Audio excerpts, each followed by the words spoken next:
Going to visit Las Vegas, aka will I be moving to Vegas? So I feel like the last update was so damn chaotic, and that's kind of like the nature of my life.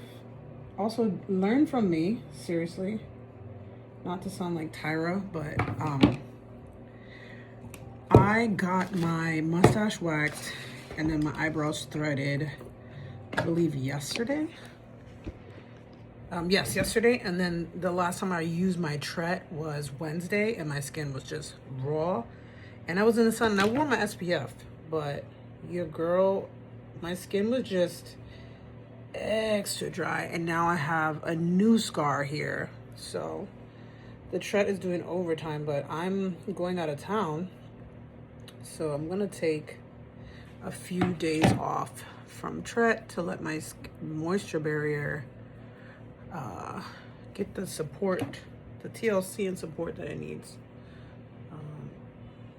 They literally tell you not to wax close, and I probably should have done it because I was doing it Monday, Wednesday, and Friday, and then every once in a while I would add in a Saturday, but 3 days is really just enough for my skin. I don't need any more days than that. Just because my skin is not that bad. I also use azelaic acid, but they wouldn't approve the azelaic acid because of my insurance. So it's fine. I still have my 10%. I do want a higher dosage because my skin does get red, but I had a fro a couple days ago, and then I just got frustrated because I want, you know, if you've been watching my channel for a while, you guys know that I complain about my hair like 90% of the time, and it's me. It's a me thing. It's me and my issues, but at least I'm aware of my issues. I feel like not liking natural hair is anti-black. It's anti Afro-Caribbean. It's anti, I don't want to say feminism, but it's like anti-loving yourself. And I feel like my ancestors understand that those of us that came after, had to create products to help with that. So whatever. I relaxed my hair this morning actually, and my hair is so freaking coarse that the like curl pattern just got like a little bit looser, so I had to put on my do-rag. But what I've come to understand is that I really love this shape. I like the little, you know, like it's like a little curtain bang. I like that there's like a split there. I don't like how long it is in the back. Like I could do a little bit of a trim. I don't want to because, as I said, I'm getting on a plane soon, but I really like how short it is. This was easy peasy lemon squeezy. This was, I could get up and go. It looks cute. It's still youthful. I feel like when it was longer, I kind of aged myself. I would see photos of myself and I'm like, this doesn't give 37. It's definitely giving like 47 and above, which, you know, age with grace, whatever. But I feel like I was losing the baby face, and I don't want that for me. And so here we are. So you're probably wondering, why are you doing makeup? Well, I have a late flight, and basically, Alexa, what time is it? Alexa, what time is it? It's 2:14. My flight leaves at 7:40, and the doors open at 6:55. I'm like a little less than an hour, give or take 30 to 45 minutes to get to JFK. What else am I gonna do with my time? I'm gonna do my favorite fucking thing in the world, my motherfucking makeup. Yeah, just to keep myself busy, keep my mind occupied. I made a brown sugar espresso, and I'm a little wired because I put in Bustelo, so I feel like I could probably fly the plane, and that's not good. You shouldn't. The Adderall in this is just, and so doing my makeup will help me slow down. Just slow down. Just a tad. Could you slow down a bit? You're going a little bit too fast. So where are we? Okay, so I'm going to Vegas to scout. And when I say scout, I'm going to rent a car. I'm going to essentially see if this is, you know, a certain area where I want to work. I'm really trusting my intuitive nudges to guide me and say, you know, is this person that I'm talking to, do they, you know, do I mesh with them? Does this, you know, in New York, you're constantly, as a New Yorker, I feel like I've lived in New York all my life, right? I've definitely left for high school and college, but I always came back. I never changed my driver's license. My phone number's been, you know, a New York zip code for as long as I can remember. Like it's no New York or nowhere. And as I'm exiting this chapter soon, I had like a really good fucking cry in therapy today. That when I left, I was like, damn, I feel so fucking good, because I was telling her, I was like, you know, every week I felt like I was just crying and crying and crying, and like I'm nervous for like the future. She's like, you sound like you're nervous, but it doesn't sound like, she's like, it sounds like you're nervous for this trip. I was like, no, because I know that I'm renting a car and I'm going there with an agenda of things to do. You know, like I have a plan essentially. Whereas like when I move there, I have to allow life to just kind of like present itself. Whereas like I'm in control, and like the same thing could definitely happen when I live there. But I explained to her, like, I'm going to Vegas to like, I can reach the top of the cabinet above the stove, but a little ladder would make things easier so that I'm not pulling a muscle, if that makes sense. Reason I say that is I explained that to my therapist, that essentially I am going to Vegas not to like invest. I'm going there to like reach the next level of Shari. And you're probably wondering, what does that mean? Well, that means that I'm going there to like apply all the skills that being regulated by my medication has taught me, all the skills that I learned in therapy, all of the, you know, I'm a big proponent. What's the word am I saying? Let's get it together. I'm a big fan of using history to help you navigate certain things, and I have enough history and data and research and observation and analysis from jobs, family units, friends, romantic things, just my own living environment. I have all these kind of things, and I don't want to repeat the same lessons. And so I feel like the only way to really like show God, show whoever your higher power, I tell you that all the time, whoever your higher power is, right? Or just show yourself. It doesn't even have to be like a spiritual connotation or, you know, regard or whatever. If you really want universe to stop testing you, like show it that you're paying attention and applying that. And you know, I had told my therapist that I'm definitely going to stay on the medication, but I'm actually not going to get another therapist just for a while, just to make sure, because, you know, I'm going on a year and a half, almost 2 years of seeing my therapist, right? I started end of 2024, and we did a lot of work together. She has guided me through a lot of things, and she really helped me. I know this is going to sound crazy because I feel like people are going to be like, what? But she helped me understand that it's okay to like myself, and that I didn't have to apply everyone else's thoughts and opinions about me and like make that my identity. And I feel that is surprisingly to a lot of people in my life, that like, oh, you don't seem like a people pleaser. But I was always in there saying certain things, and she would catch me mid-sentence saying like, whose voice is that? Because she's listening to me for 45 minutes and like every single week for the almost 2 years, that it's like she can tell when it's not me versus some thought that came from a guy I dated, a friendship, or my parents, or, you know, my siblings or whatever.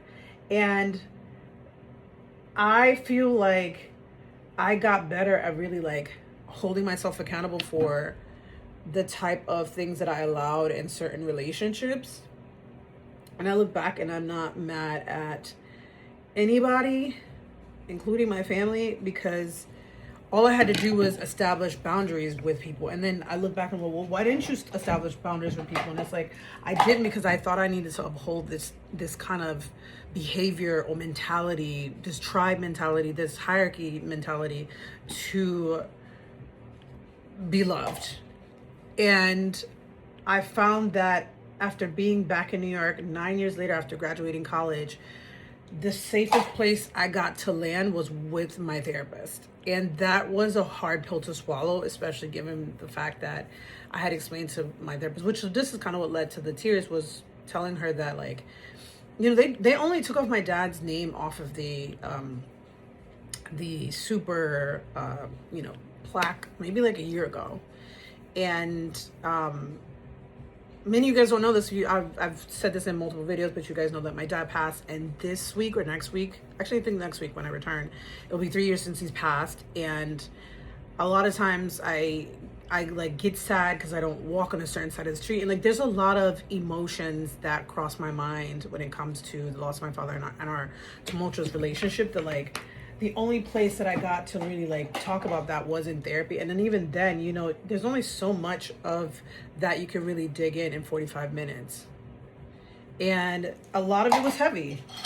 And I had explained to my therapist, I'm like, I lived in the, oh, Jesus. Oh, did I put it in there? I did, yeah. I lived on the, what's the word I want to use? I lived in the open wound of my father's death and our fucked up relationship for almost 5 years, that regardless if I was going to Texas, whatever, or just leaving New York State, or even just leaving the Bronx, it was always going to feel like it's chasing me or it's with me and it's heavy. And I cannot go home every single day. I can't leave or come home and not think about my father and just like the impact he had on all these people on this block, and how much, like, you know, they care about him like him. But I never got that care and protection from any of the guys who loved and adored my dad. And I feel like that has to do with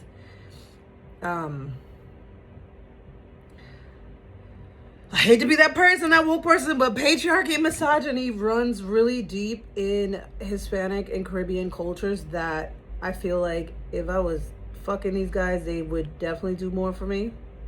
And it doesn't make it any better that like my super came on to me, you know, asking me certain questions. Like the stories, I could go on and on and on, but the point I'm getting at is that like I live in a sore wound that's just like, you know how it is when they tell you not to scab, pull off the scab, because that essentially is the portion that's healing. The scab, like, and you need the scab, you need the fucking scab so that the new skin could heal. And I was pulling that new scab even when I was trying, when I got on medication, when I was seeing my therapist and trying to work on my relationship with my siblings and my mom, all those kind of things, and the friendship breaks up that I had, and the romantic stuff, and the job, and all this kind of stuff. Like, even working through that, I'm still in a situation where it's just like there's salt on the wound. Like, it's just not going to heal because I'm peeling the scab that wants to heal. And I hope I'm making sense, but essentially living here is not healing. It's actually making me suffer more. And I remember crying hysterically yesterday and saying, I just want to live a life of ease. And doing everything by yourself, especially in a hard ass city as New York, and I've done it twice in my 20s and my 30s. Like, I know I'm resilient, I know that I'm strong, I know that I'm capable, I know I could do anything, but damn bitch, I don't want to do that shit no more. And I knew a long time ago I didn't want to do that stuff. And so, you know, when I ended my therapy session yesterday, I remember my therapist saying like, oh, we need to talk about, you know, the hyper independence, because I was explaining to her, like, when I get to Vegas, that like, I'm obviously, you know, my sibling lives there, and like I will definitely like see him and whatnot, but where I would need like his support is like, bitch, take me to Costco so I can get some pads and some Korean skincare and some toiletries, and that will be our thing that we do together. Oh, I got it on my eye. Instead of like, you know, I like to explore life by myself. And I feel like there is a part of me that's like, I know what hyper independence looks like, and how, and to truly heal it is asking my brother, hey, can you take me to Costco to get some pads? My period's heavy. Help your sister out. Literally help your sister out by taking her. I don't want to go to fucking CVS and get them. I want the jumbo pack that I can get for what is it? Whatever the price is, and that's on that. You know, and like, will that be hard for me? Absolutely. I hate asking people for help, but I gotta learn how to express my needs. And sometimes my needs is, and the thing where I like ended my good therapy session is like, she kept asking me like, who is showing up to Vegas? And it's like, the girl who's showing up to Vegas is the girl who is comfortable saying, I need to go to Costco because I need some things. Can you help me out? And building community and nipping things in the butt when they bother me the first time, instead of allowing these silent, societal, and antiquated and old ways of doing things and just being like a nice girl. I always just tell my friend, like, nice is what you tell kids to be when they're acting bad, and kindness comes from the heart. I can still give you my honest feelings in a way that is constructive without having to be unkind and mean, but I can tell you that because from my heart, I can tell you something with love while also saying that these are my boundaries. These are the things that I'm not cool with. And I was explaining to her a situation where I oh my god, I didn't bring the brow gel. I'm wildin'. I didn't pack my brow gel, girl. Those will be opportunities for me to do that. And I think about how much I swallowed in certain friendships just so that I wouldn't be alone, and that I had community. And like, I do feel like all of the friends that I had in my 20s that, you know, those relationships dissolved, I still feel like those people, and even the romantic relationship, I feel like those people did love me, but I wasn't able to give them what they need. Let's start there. I know I wasn't able to give them what they needed, because I was barely giving myself what I needed. And I ain't crying. I just got something right here. So if I know I'm barely giving myself what I need, I know for a fact that I wasn't able to give you what you needed. And maybe some people are just fine with just a little bit. And I just know for me, I never felt seen. I had never felt seen. And so I feel that when I get to this new city, I'm getting to know myself again. Getting to know myself again. And I'd be lying if I say that's not scary, but it's also like super fucking exciting as well, because between New York and Florida, it was like I was always in this kind of safe, what's the word I'm doing? Yeah, I was always in this like safe with like, I had friends, I had family either in New York or in Florida, and it's really nice. This foundation smells different. Maybe it's a little orange. Ooh, I should put like a dot of blue. Yeah. I feel like where I'm really trying to get at is like establishing boundaries with people that makes me feel comfortable saying like, you know, this is what I'm looking for, this is what I need, and not giving anybody an ultimatum, because I never want anybody to feel like if you don't do what I say, because that's controlling. I've definitely had that done to me, which is why I ended a lot of friendships.